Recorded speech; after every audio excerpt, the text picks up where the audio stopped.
What's up, you guys? Here is, as you guys know, we've been covering Rebecca Minkoff and the type of scrubbing that the weeklies are doing to help her rehab her image upon exiting the Real Housewives. And we want to reiterate that Rebecca Minkoff is another one of these Scientology mothers that are being used by Scientology to, sanitize, cutesify themselves, purport that, oh, look, couldn't be happening there, because look at Rebecca, she's a real housewife, couldn't be happening there. But there's a lot of things that we really want to react to here from this sanitizing interview provided by In Touch Magazine, or let's call them Out of Touch Magazine, you guys, because all of these weeklies, as much as Rebecca always keeps saying, oh my God, I'm so self made. Oh my God, I'm so self made. She was getting all her stuff pitched by the weeklies. And it's giving payola. It's giving a long term relationship that was established to, really actually do what they've been doing, sanitizing her image, pitching her as some great American handbag designer. But there's a little bit more than meets the eye here. So let's react to this. Already starting with the music. Already starting with the music is giving. Was this not produced at Golden Era Productions, you guys? Was this not produced there? Because also, like, Rebecca, why did you decide to leave Rhony? Check if you were called back. Check if people wanted you still there. That would have been a great thing to kind of check out if I would have been even appropriate, because you got clocked. And I get that Scientology mothers do not like getting clocked. They like always being the ones in power, always ones telling everyone else what to do, what's wrong with them. But here you were with actual equals, Rebecca. You weren't with people at the cult. That's the difference. Things. I think that the way in which I was portrayed is not who I am. It's not who you see on Instagram or my podcast, or if you see me speak or my book. That is not me. Isn't it great that Rebecca says she wasn't portrayed the way she is? That's true, Rebecca. You weren't portrayed as you are because you didn't really give access to those parts of your life, did you? So no one could see who you were because you were hiding it the whole time, because you cannot actually afford to tell people what you really are doing. So it's interesting how all of these Scientology adults are 100% incredible at playing the victim real quick. And that was really disappointing to see, because I really went into it thinking, wow, there is 8 of us. We're all self-made women. We're all self-made women. That's been the pitch that Scientology has used from their Scientology recruiter, Rebecca Minkoff, who's an FSM, who, gets to grab women from her female founder collective, whatever that is, whatever that means. And that's a really great place where she can recruit people, because she just tells everybody, I'm so self-made. You have no idea. My parents didn't want to pay for my schooling. I grew up in Scientology in a complete dysfunctional family that I'm calling a very idyllic childhood. And aren't I such a great American dream? Don't you all want to be like me? We are all diverse. And diverse is right, Rebecca, but your diversity and your niche is one that you really need to check out for yourself in front of a mirror. How great could that be for other women to see? Yes, there can be drama, because there already is real drama. How great for you to have been honest about your stand on LGBTQ issues, Rebecca, since you were there standing with other gay women that apparently have no access to Google, no access to ChatGPT, no access to see just how homophobic your cult really is.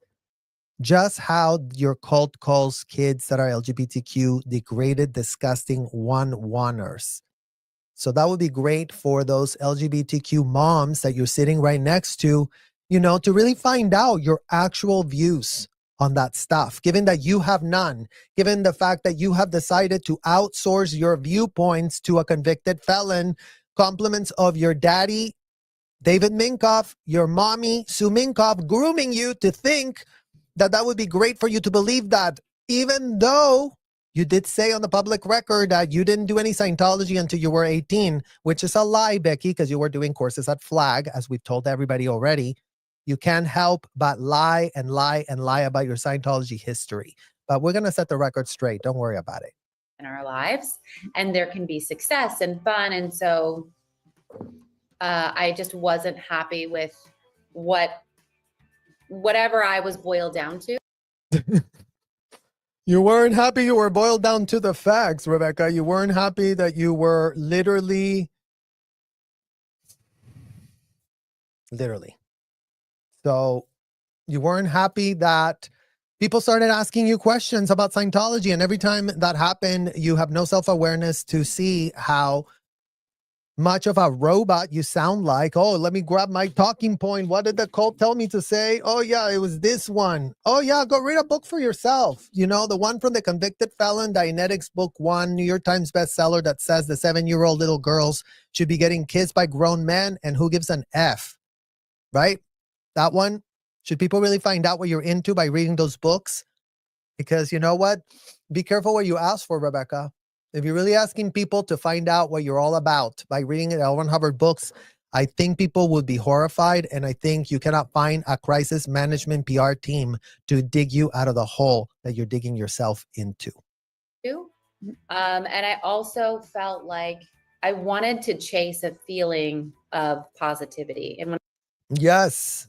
See, Rebecca wanted to chase a feeling of positivity. She's not being positive. There's nothing positive about what Rebecca's got going on, but that's how Scientology always spin it.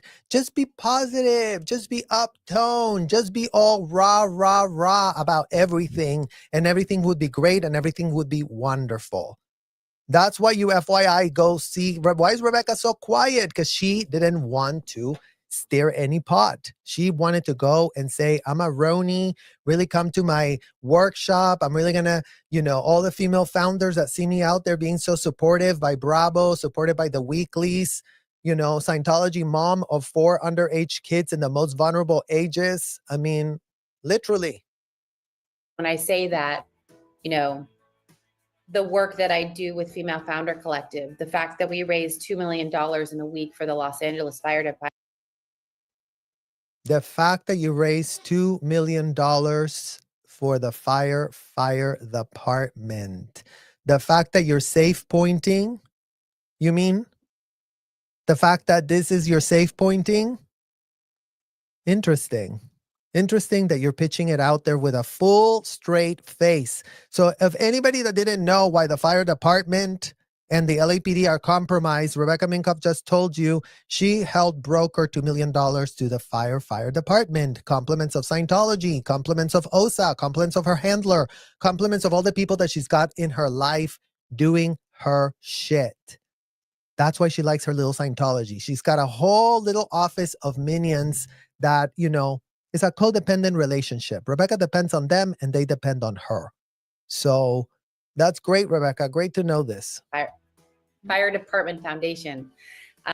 Oh, oops. Looks like you don't even know where the hell the $2 million were sent. Okay, got it. That is a great feeling. Oh, she feels so great. So tell us, Rebecca, what about the Scientology mothers that are writing these reports? Would you happen to know if Carol Masterson would have been writing this type of reports where she would have been, talking about Danny's ethics cycle? Did you ever have anything to do with Danny's ethics cycle yourself? Because, that wouldn't have been very positive, huh?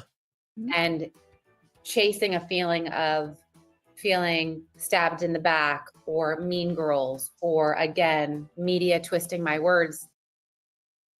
Oh, yeah. Everybody twists your words, Rebecca, because you're the only one that has no self-awareness about what your Scientology is. Because all of your castmates supported you. One that is, funneling millions of your money from your bags, from all the women that support you, from all the women that actually have bought your product, bought your pitch, bought your brand, about how you're just some sort of, really cool hippie boho, whatever the hell it is that you pitch yourself as. And you know what? Stabbed in the back, it's giving that you were stabbing everyone in the back and then pretending that you are the victim. But the stabbing in the back is you, Rebecca. The dishonesty is coming straight out of you. You're a grown woman right now, for crying out loud, Rebecca. You're not a kid stuck at those hotels. You were there at those hotels, so you know exactly what kids are having to do for themselves. You've been there recently at the hotel, so you would know that everything we have denounced, Rebecca, is still going on. So imagine that, yeah, you have been misportrayed, but not by the media. The media has been sanitizing and scrubbing your image. That doesn't feel good. And I'm in a position where I can choose. Oh, and let's also not forget the type of crisis management Rebecca's doing right here, you guys. Because nothing like the start of David here to really go, oh, I'm Jewish, really protect me, right here. You see that? She put her little Jewish star, make sure it was on the frame. I mean, Rebecca, who is advising you? Who is doing your PR advisement for this crisis management campaign? Because mind you, this has from In Touch that literally 141 views, 1 like, 0 comments. It's giving SEO strategy. It's giving, oh yeah, if anybody really, checks out Rebecca's image, they're going to go into In Touch Weekly, really pitching her as like, oh, why did she leave season 1? In case you were wondering, she really thinks she was mischaracterized. And imagine all your withholds were missed on The Real Housewives of New York. Imagine you became that public figure. Imagine you have been lying on the public record without a shred of awareness, without a shred of care, acting like, oh, no one's going to clock me because nobody knows who I am. We know who you are, Becky. You were there at the hotel with us. Right there at the hotel. So your parents all about it. Your literal brother also groomed to be an auditor. And imagine you're not raising any alarms and you know what it means. You know what it means exactly. Choose if I do it or not. And I want to chase the good feelings and the good energy. Oh yeah, let's chase the good feelings, chase the good energy. Nothing like chasing, right, Rebecca? Because that's what you're doing, chasing clout. Being a performative, complete, inauthentic, this completely disassociated from reality on how you pitch Scientology has been so helpful to you. Double check how it's gone for other people, Rebecca, because that would be great for you to start figuring that part. And really make my life around that. How did you transition into being in the spotlight in a more personal way? Do you see these softball questions, you guys? How are women treated that get pregnant inside the Scientology hotels, Rebecca? Because that would have been a better question for In Touch magazine to be asking you, not this sanitizing one. I think that the transition was more around negative, whether it was negative fans, negative media. Oh, now it's the fans. Now Rebecca blames the negative fans for your abysmal performance, Rebecca. I mean, imagine being you. Imagine like so many people on entire platforms, Rebecca, saw your abysmal ability to communicate like a normal human being. All you did was act insulted, act appalled. Meanwhile, your entire withhold is getting missed the whole time. That's the problem. Yeah, innately those franchises, which going in, I didn't think it was going to be that negative because the way it was pitched was that this was actually a reboot and they wanted to focus on, like, if you can imagine a second. It couldn't have been that negative because this was a reboot, says Rebecca. Rebecca, you are the negative. I'm sorry to have to break those news to you. You brought the negative by not wanting to come clean about Scientology, by pitching regurgitated talking points that you've been fed by the cult. It's so easy to spot them by now. I mean, we only have 7 decades of them regurgitating the same sanitizing talking points out there. Sex in the City type of show. When it became. Rebecca thought she was doing Sex in the City. Rebecca, it's called Real Housewives of New York. In case you didn't notice, Sex in the City, Real Housewives of New York. I mean, you could say, I guess, apples to oranges at best. But how stupid can anyone be to really say this is the same exact thing? Sex in the City, scripted, Rebecca. Here, you were expected to bring the authenticity, to really show us what a wonderful Scientology mother is doing on TV and how she can really communicate, right? Because you always said that that was what you were doing at the cult. When you really have problems with communication, you go there to get told how to communicate. Well, they're not teaching you how to communicate well, because that's not what's coming across right here. Came the typical format, the media around that is salacious, it is gossip. And so that was very new to me because as a designer, I had not been a part of that kind of cycle. Uh-oh. Her Scientology just slipped, you guys. She had not been part of that cycle. That is not real English, what you're using, Rebecca. You were not doing a cycle. You were doing a reality show. You were part of a franchise of, yes, salaciousness.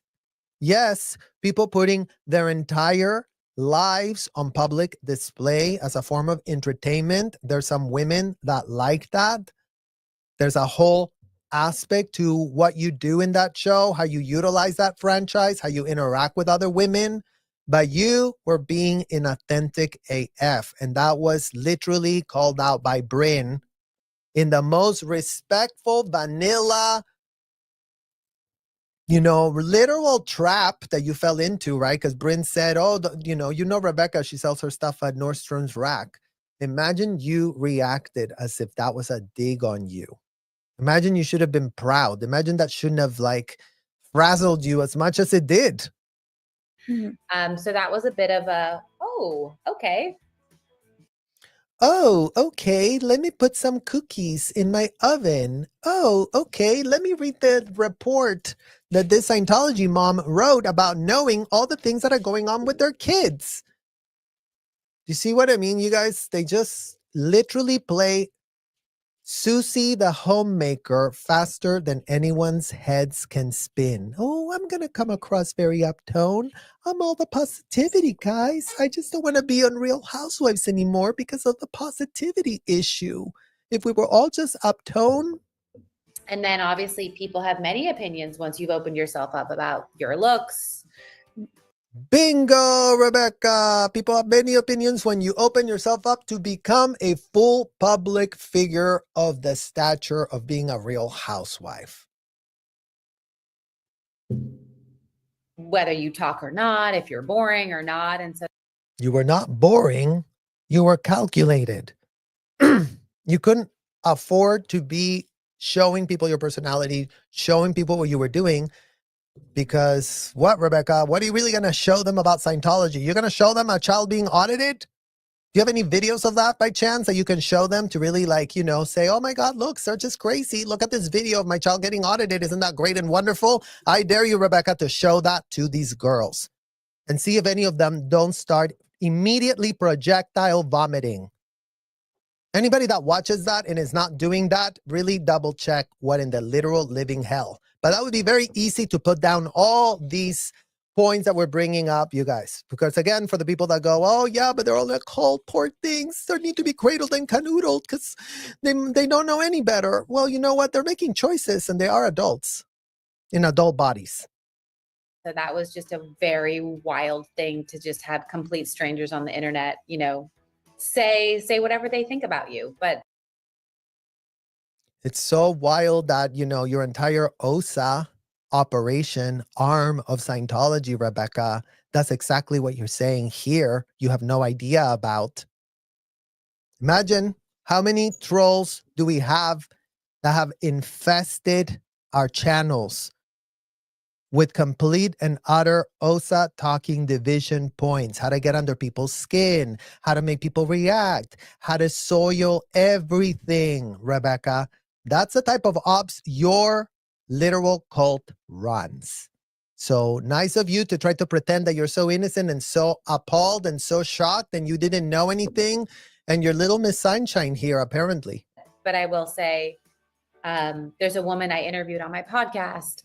Her name is Kristen Olszewski. She owns Nomadic Hawaiians. And I've really repeated what she said to me so many times, which is only take advice from people whose lives you want. What a great piece of advice, Rebecca. Nobody wants your life. Nobody wants your cult. Nobody's going to agree with you that kids are adults in small bodies. So imagine you just canceled yourself by the quote that you revealed. As you pretend to snob everybody else, oh, I wouldn't want their lives. Well, you know what? Nobody wants your life, Rebecca. If we really have to be disgusted, if we really have to make a choice about whose life we don't want yours. Wouldn't wish that on my worst literal enemy. A mother stuck in Scientology, consulting with the rhetoric of a convicted felon to outsource their choices, her maternal instincts, her common sense, all outsourced to a convicted felon. No, thank you. Miss me with that one. And so it really helps tune out like, oh, that troll said this. Do I want their life? Absolutely not. This Absolutely not. Oh, that troll says this. You're being infantile, Rebecca. Wake up to the facts. Stop pretending that you're this little princess, infantile. Oh, I don't really want to listen to a troll right now. I really don't know what happens when you go on the internet. People say things about you. People say things about you when they find out that you're doing shit that is indefensible to kids, Rebecca. Find out. That's why we CC'd your entire cast on this YouTube. So imagine that your cast can literally have access to all that we have said on the public record about you and why we are calling you out and why we, no one clocked the tea. Apparently, no one knows how to do that in the Real Housewives of New York. They have no access to Google, ChatGPT, the press, the media, nothing. They're publicists, they're this, they're that, but they still have no idea how to do anything there. editor twisted my words and wrote this piece. Do I want her life? No, I do not. Oh, Rebecca's really pressed with whatever editor twisted her words. You know what?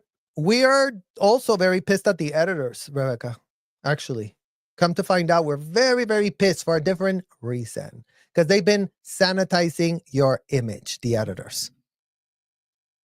More than twisting your words is giving more. The American media has been sanitizing the image of the Scientology mothers, pitching everyone, be so respectful to them, you guys. I mean, they are in a cult and, we really respect whatever in the hell an adult wants to do to their kids too, because there's no mandated reporters at their hotel. No one knows what in the F that means. So I'm sure the kids are very safe, right, everybody? So I think that's really helped me remain positive through this. Oh, wonderful. So you see, you guys, Rebecca's so positive and so happy and so uplifted and so about everything that has nothing to do with being authentic, with being transparent, with realizing how to read a room, how to, accept a role on a major reality show that makes her a public figure, that puts her at the forefront of what a Scientology mother is doing today, that shows us that still very underage tiny kids are being subjected to all the craziness that we have denounced all our mothers about. So that's what it is, you guys. So Rebecca Minkoff is still sanitizing her image. And meanwhile, we still have all the weeklies doing that for them as well. So they're up for purchase, even though, they only get 141, views. So looks like this campaign is failing. All right, you guys, that's all I have for you. Adios, Becky. Adios. Exactly, Tampa A. Adios. Goodbye. See you later. See you never. She had nothing tried to prove to her cult was a good one, and it backfired. I mean, they cannot afford this level of scrutiny. The pressure to be perfect, adherent to the cult is nonstop, with punishments always around the corner, but the celebrities are treated differently, and she knows this. Celebrities get special treatment, you guys. I think Scientology invented the word, the celebrity treatment. So demand accountability. Please like and subscribe, and I will see you guys all very soon. Bye-bye.